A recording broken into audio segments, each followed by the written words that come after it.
Assalamualaikum warahmatullahi wabarakatuh. Saya Raja Muhammad Naim bin Raja Azman bernombor metrik 056456.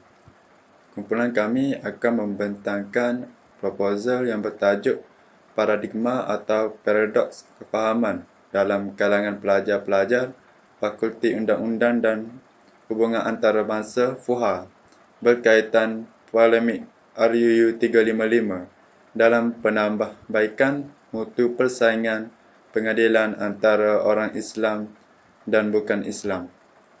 Saya akan membentangkan latar belakang kajian dan hipotesis kajian. Yang pertama, latar belakang kajian.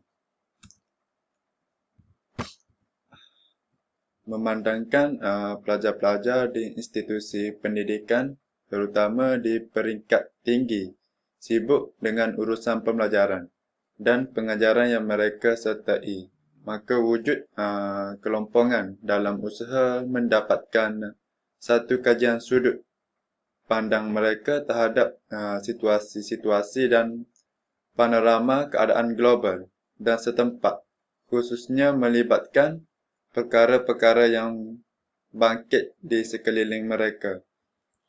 Seterusnya ialah kefahaman yang berarah kepada penambahbaikan dan kesesuaian untuk RUU 355 ini dilaksanakan di Malaysia atau perolehan data memberi titipan yang sebaliknya dalam suatu sudut pandang pelajar-pelajar terhadap ketidakperluan RUU 355 ini dimanifestasikan dengan konteks aruhan dan hujahan yang dikemukakan.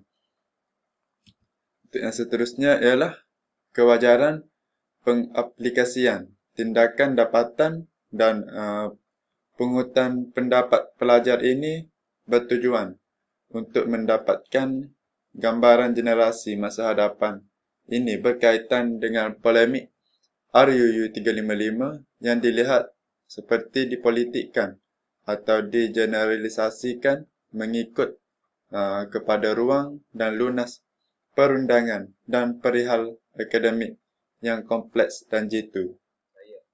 Baik.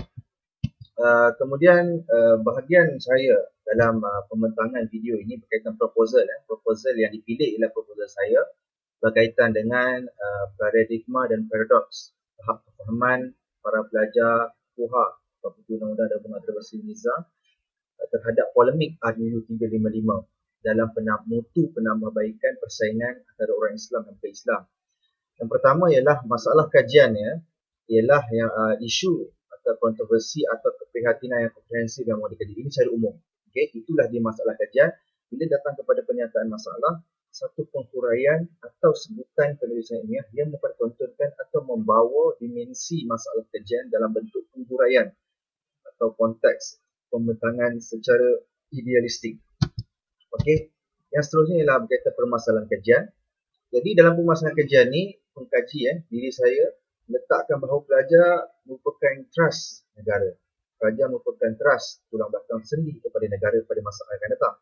Jadi keperluan untuk memungut data daripada sampel populasi ini, iaitu pelajar Fakulti Undang-Undang dan Hubungan Antarabangsa, kerana melihat mereka ini adalah merupakan generasi yang penting untuk melihat sejauh mana tahap kefahaman mereka mengukur tahap kefahaman terhadap polemik RUU 355. Jadi kenapa polemik RUU 355 ni? Sebab apa? Sebab kita nak bincangkan isu RUU 355 ini ke arah penambahbaikan institusi kehakiman di Islam di Malaysia. Sama ada pandangan secara paradigma atau paradok, itu akan kita lakukan dalam kajian ini dan manfaat untuk pendidik akan datang ataupun data-data semasa diperlukan oleh mana-mana sekiranya diperlukanlah oleh mana-mana bahagian institusi. Okey. Jadi surutan data pula adalah rujukan analytical dan sistematik, maklumat terpilih dalam perpustakaan, topik atau fokus soalan kajian kaji. Jadi soalan data ini saya ambil daripada jurnal Undang-Undang Muhammad Sabri Nasri artikel dalam jurnal 2018 berkaitan tajuk dia Akta 355 dan perkembangan bidang kuasa mahkamah syariah dan perkara jenayah di Malaysia. Saya tak jumpa secara spesifik berkaitan dengan pelajar, tetapi saya mengikut kepada panduan yang telah digariskan oleh Creswell, kena pasti terma penting dalam kajian kita itu. Apa yang kita nak buat? Jadi, dalam kajian saya di antara terma penting adalah Akta 355. Mungkin tak ada berkaitan kajian pasal kefahaman pelajar. Pertama sekali di UNIZA secara spesifik. Tapi saya mencari terma penting iaitu Akta 355 itu. Kemudian saya cari tempat perpustakaan yang sesuai. Di sini tidak ada ruang untuk peluang untuk saya pergi ke perpustakaan atau mana-mana tempat yang utama dalam institusi rujukan. Jadi saya akan pergi melayari di internet di laman-laman yang authority seperti ResearchGate dan sebagainya. Kemudian satukan dan lakukan penilaian literatur. Maksud di sini saya akan membuat penilaian secara kritis terhadap kritikal bagaimana kita nak susun, bagaimana kita nak pilih yang lebih tepat dengan terma yang kajian kita itu. Supaya lebih fokuslah, tak tersasar jauh. Yang kelima ialah sesuaikan susunan literatur semula ikut konteks. Kita ikut konteks sesuai. Jadi kalau kita cerita terma yang pertama atau 35 dulu. Lepas tu penambahbaikan. Kenapa 35 kena buat? Sebab untuk menambah baik. Itu yang kita akan susun. Kalau ada jurnal yang sedemikian rupa. Dan mula tulis ulasan lah berkisar penelitian susunan literatur khas. Kita tulis balik berdasarkan apa yang telah kita susun tadi. Kemas berdasarkan apa yang telah dinyatakan. Okey. Dan rujukan yang saya gunakan untuk ini adalah yang pertama Creswell dan juga Creswell jugalah. Dia rujukan daripada penulis rujukan Creswell berkaitan dengan ini. Jadi sekian daripada saya. Baik itu daripada Allah dan yang buruk itu datang daripada Allah juga, tapi dia sandarkan kepada diri saya. Semoga kita berjumpa pada masa datang. Assalamualaikum warahmatullahi taala wabarakatuh.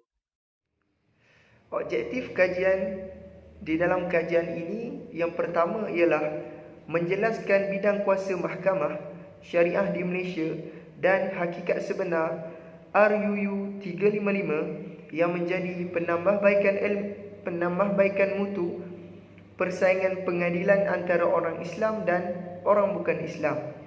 Yang kedua ialah mengenal pasti tahap kefahaman RUU 355 dari sudut pandang paradigma atau paradoks atas landasan akademik dalam kalangan pelajar FUHA UNIZA.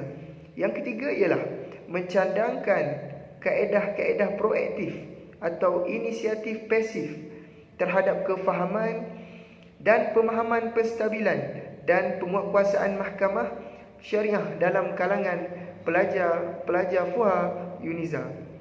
Seterusnya ialah persoalan kajian.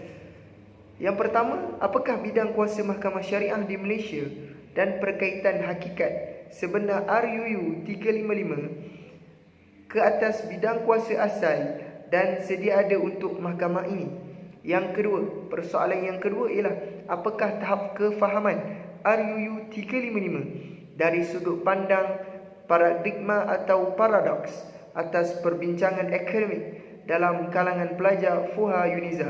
Yang ketiga ialah adakah terdapat hubungan kewajaran melalui cadangan kaedah-kaedah proaktif dan inisiatif pasif terhadap kefahaman atau pemahaman usaha meningkatkan dan memperhebatkan bidang kuasa mahkamah syariah. Pada seterusnya, metodologi kajian. Reka bentuk kajian ini melibatkan gabungan dua kaedah utama iaitu kualitatif dan kuantitatif. Kaedah ini menggunakan kajian secara tinjauan atau disebut sebagai survey secara pemahaman rawak. Jenis kajian ini juga diperhalus pada cross-sectional atau akan dikemudi tata cara pengolahan data pada suatu sebutan jangka masa singkat atau tertentu. Seterusnya, populasi dan persampalan. Populasi yang diambil daripada yang terlibat daripada kajian ini adalah daripada pelajar Fakulti Undang-Undang dan Hubungan Antarabangsa iaitu FUHA di Universiti Sultan Zainal Abidin di kampus Gombadak. Persampalan pula, persampalan kajian ini menggunakan persampalan jenis rawak dan mudah yang memuatkan penggunaan kaedah dan cara undian pada kapasiti dan ruang capaian. Pemilihan dapat dilaksanakan secara sama rata dan serentak tanpa perlu membahagi-bahagikan kepada kelompok kecil daripada populasi tersebut. Jumlah persampalan yang diambil daripada kajian ini adalah seramai 100 orang pelajar daripada program ijazah sejarah muda undang-undang daripada semester 3 dan 5. Setiap pelajar perlu diletakkan pernombolan pada setiap mereka secara berhemah. Dan seterusnya adalah tata cara perolehan data. Yang pertama adalah melakukan soal sidik kepada pelajar-pelajar Fakulti Undang-Undang dan Hubungan Antarabangsa UNIZA. Yang kedua adalah menganalisi dokumen dan melakukan kajian kepustakaan. Seterusnya adalah tata cara penganalisisan data. Yang pertama adalah dengan menggunakan kaedah Google Form dengan menyediakan soalan umum yang berkaitan tajuk kajian. Yang kedua adalah menganalisis dokumen dan kajian kepustakaan seperti Perlembagaan Persekutuan, Penyata Rasmi Parlimen, buku-buku, artikel jurnal, penulisan ilmiah dan sebagainya yang berkaitan menyentuh hakikat kebenaran pemerkasaan undang-undang Islam dan keperluan memindahnya sesuai dengan masa kini termasuklah usaha pindaan RUU 355.